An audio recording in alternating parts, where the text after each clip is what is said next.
Hi, I am 31 years old and I work a minimum wage job.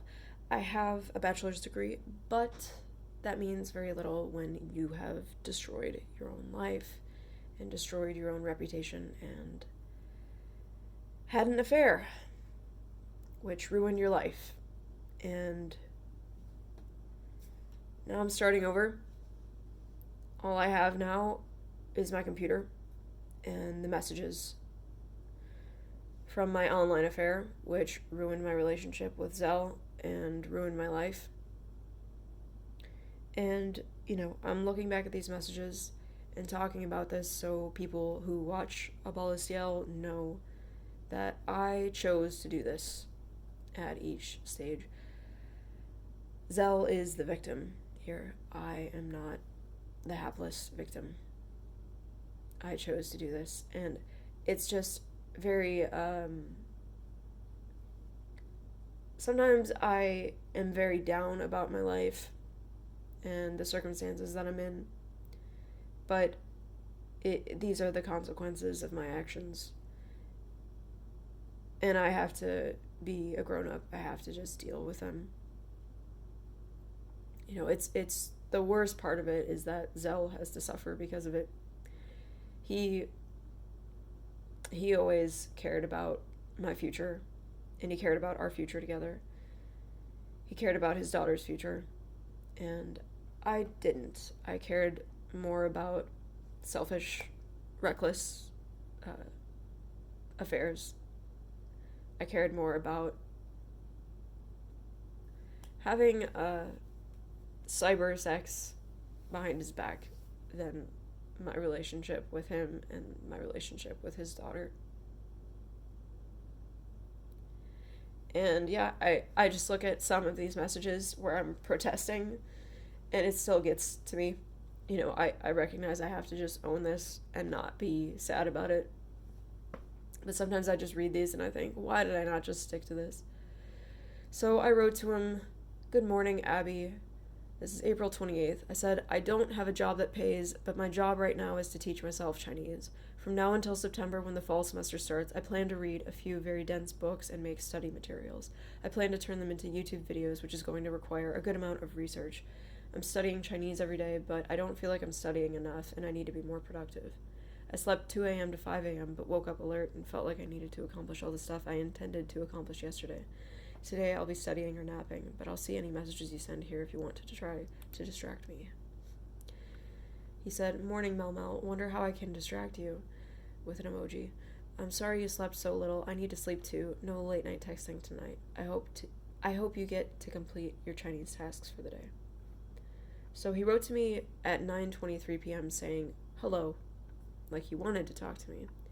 But I didn't reply, and he wrote to me at 10:09 p.m. saying, "Night, Mel." And then the next morning, I wrote to him saying, "I put a lot of importance on the time I get right now to spend on my education. I appreciate you respecting that, for giving me space and time to think. I will see messages you send, but I am feeling a mission and purpose right now to get work done." He said, "Are you saying you won't be responding very much? I can't help but think you suddenly retracting to your shell has to do with our conversation the previous night. Like I said earlier, if we are left to our own thoughts, we make assumptions and it feels worse than what the situation actually is. I'm feeling that way right now and would appreciate some open communication from you. I'm sure you want to focus on Chinese, but I am also sure that doesn't mean you've to stop texting me. So something is definitely going through your head and I want to understand what it is. It's not a nice feeling for me to see that when we have a steamy conversation, you become unavailable, and it makes me feel like I'm responsible and a bad influence on you even. It upsets me, and it's not a frame of mind I want to be in. Can you please talk?" I said, "I read your message now. I appreciate your honesty. I'm sorry to upset you. I need you to understand the seriousness of my situation. I am living with my boyfriend who has given me many second chances. He has provided a home and done everything for me in China, in Canada, in Taiwan, and then now again in Canada. He has devoted all of his time to teaching me, and I really would not be who I am today without all that he has taught me and how he has cared for me. Now he is helping me learn Chinese and get prepared for the second degree. We have been to France together 4 times to have custody of his daughter, who is now 7 years old. This past November, we took a trip to Greece to see if it is a place that we could move.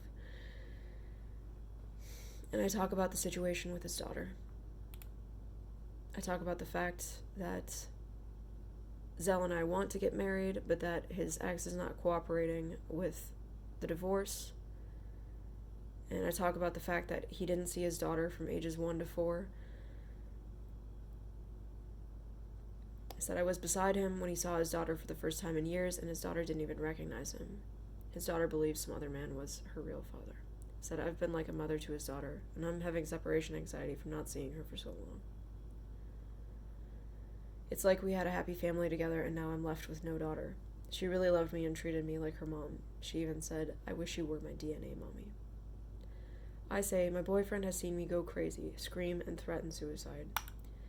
He has stood beside me through some serious health problems I had, and he loved me even when I said horrible, abusive things to him. My relationship is so crucial to my existence, I feel that I'm going to die or do something crazy if something threatens it. I know you don't mean me harm, I just really have to be clear so you understand who I am and the gravity of my circumstances. He replies saying, thanks for opening your heart out to me like always, Mel.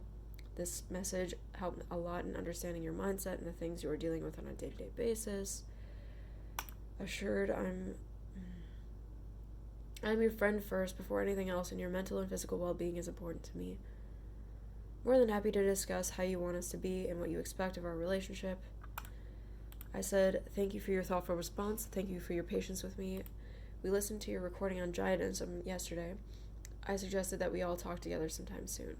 I hope we can meet in person at some scheduled time and some planned location. Coronavirus is preventing this from moving forward because you're in America and I'm in Canada. For my well-being, I have to insist that we stop flirting until we meet in person. I hope that someday I can reciprocate the flirtation in person, but for now, I can't online. It's making me crazy.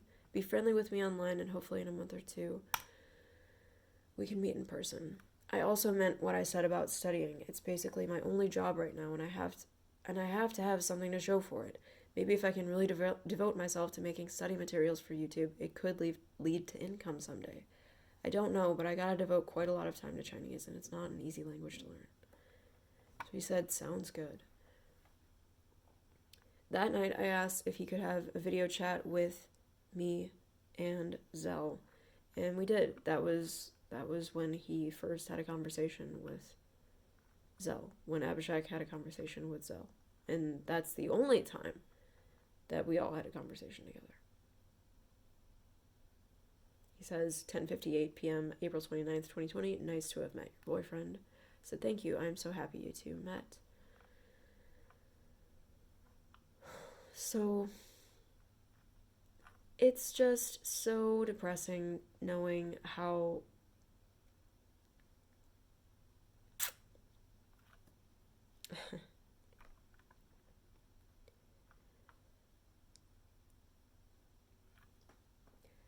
just how easily I let any kind of statement of purpose, saying what it is that I cared about, how quickly that just evaporated. I just forgot, what my commitment was to my relationship with Zell. This was after we had already had a cyber sex event. I had shared naked pictures, he had shared naked pictures, we had a video chat in which we were both masturbating on camera. That had already happened April 20th. So this is in the aftermath of that. I had told him how badly that had impacted me. I had lied to Zell, and I felt bad about it. That wasn't the agreement of our open relationship. I was cheating on Zell by doing this. And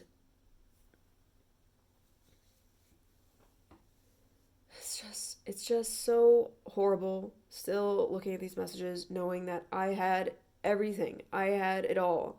I had an open relationship with a man. I could have had sex with somebody else. But instead, I chose to have a sexting online affair with this guy. I chose to do this. I have lived with it for 4 years, more than 4 years now, and have already had a lot of fallout from it, and I'm now alone. I know I chose this, so I have to stop feeling sad or feeling sorry about it. Sorry for myself. I chose to do this. It's just, don't let your sex life ruin your life. Don't let your sexuality ruin your life. If you learn anything from my story,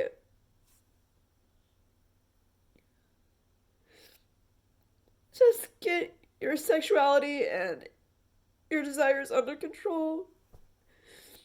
Because I'm writing it on April 30th, after I had written this just in the last 2 days prior, about how much I cared about. I said, be friendly with me online, and hopefully in a month or two we can meet in person. I said, I have to insist that we stop flirting until we meet in person. But I write April 30th, 2020, 6:43 p.m. I want to be in the same room with you alone. The conversation we had last night was enough to make my mind race with ideas of how it might be when I can be alone with you. I'm used to imagining these things, but never saying them or acting on them, and usually not to the person directly. So when I have taken that step of sharing, and you have also shared, it has gone from wanting to needing, and then to having dreams, waking up in the night, etc. He says, I find it sexy and hot that you think of me that way. Given that it's uncertain when we will actually meet, I kind of wish we can have that type of conversation once in a while. But I want to respect your space and wish to be friends. And but I but I want to know that if you want to express your desires and de-stress once in a while, I'm up for it.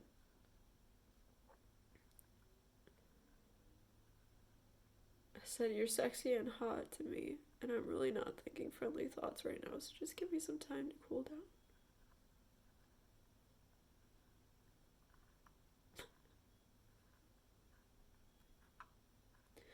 I was with a man I had sex with frequently. I had enough orgasms in my relationship with Zell. He cared about my happiness. But it wasn't enough, apparently.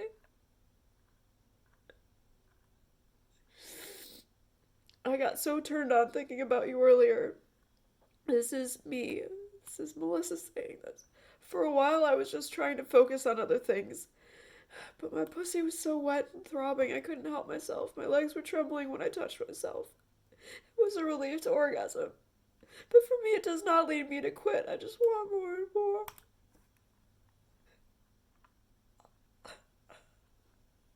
It's just fucking agony. Right now, I'm thinking about what your hands would feel like caressing my jaw, your lips would feel like on mine.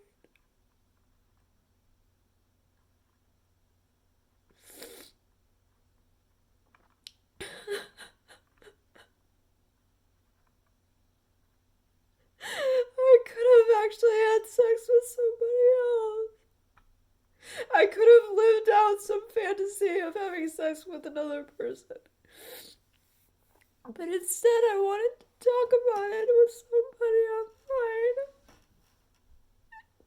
Somebody that was not attractive. He was a virgin.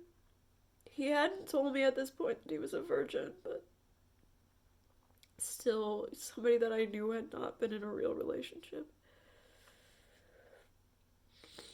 Earlier, when I was touching myself, I climaxed when I thought of what it would feel like to know you were about to come. Feeling you fuck me deeper and faster, feeling your cock at its hardest until you desperately need to come. He says, holy, you dirty girl. Babe, is there a pic of you can share? I promise I'll delete it after I come. I just have to.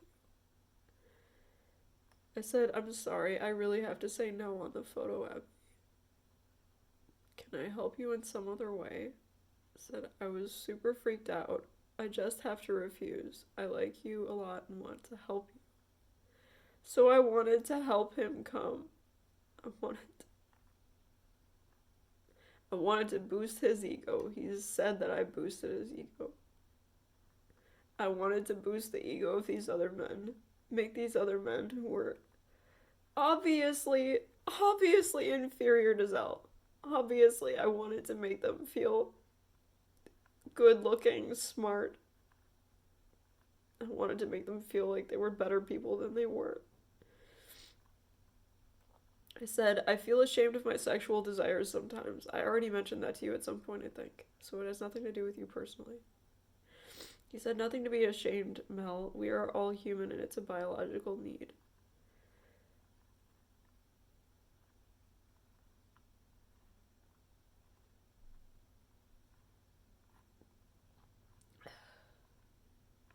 This is not a biological need. Cheating on my boyfriend is not a biological need. Sending these messages was not a biological need. He says, pro tip, stop overthinking and send me what you type. No, I wasn't thinking enough. I wasn't thinking enough.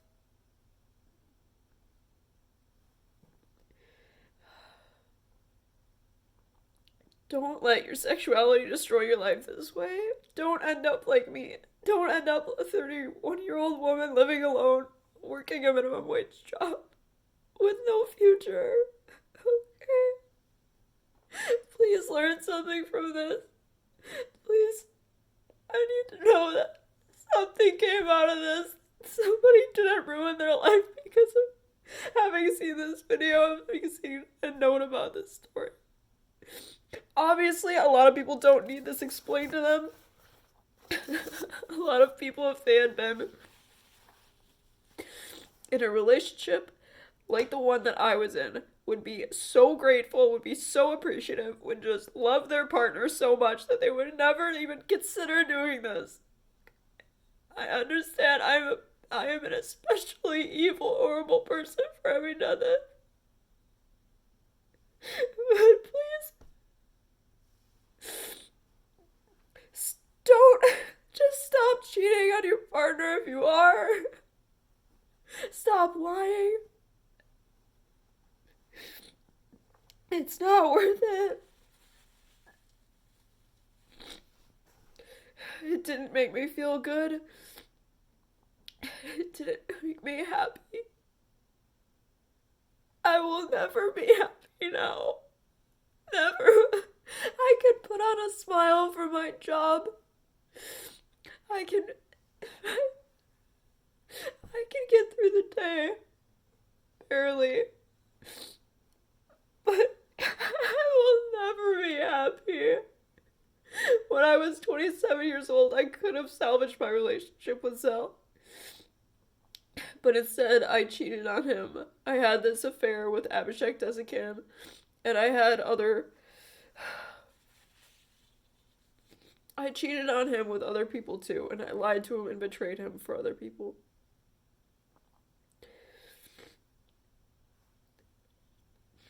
And I chose to do this. This is what I did with my life. And now I'm here because of what I did. So if you don't want to end up like me, please don't cheat on your partner. Appreciate the relationships that you have, because you don't know when they're gonna end. And you don't know how miserable you'll be when you don't